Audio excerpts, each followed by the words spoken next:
বৈষম্য বিরোধী ছাত্র আন্দোলন যারা করেছেন আমি তাদেরকে অ্যাপ্রিসিয়েট করি।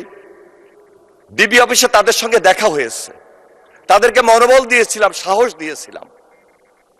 কিন্তু বৈষম্য বিরোধী ছাত্র আন্দোলনের যদি প্রকৃত নেতারা এবং সেই সংগঠনের নামে, আমি শুধু এটাই বলবো, তারা যদি আরেকটা রাজনৈতিক দল না করে ওই বৈষম্য বিরোধী ছাত্র আন্দোলন নামেই থাকতেন, তাহলে ওই পাড় আর এই পাড়ের মাঝখানে আজকে তাদের সংখ্যা আরো বেশি বৃদ্ধি হতো মাননীয় স্পিকার।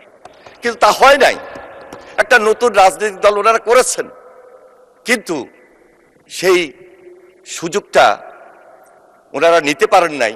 সুযোগটা নিতে পারতেন, হয়তো বা সরকারি দল এবং বিরোধী দলকে তারা পরামর্শ দিতে পারতেন খুব পজিটিভলি।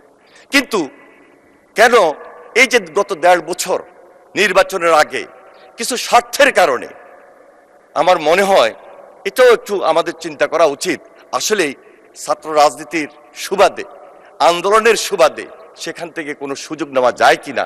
আমার মনে হয় কিছুটা সুযোগ কেউ না কেউ নিয়েছেন, সেটা আমাদের জন্য ক্ষতি হয়েছে মাননীয় স্পিকার, দেশবাসীর জন্য ক্ষতি হয়েছে।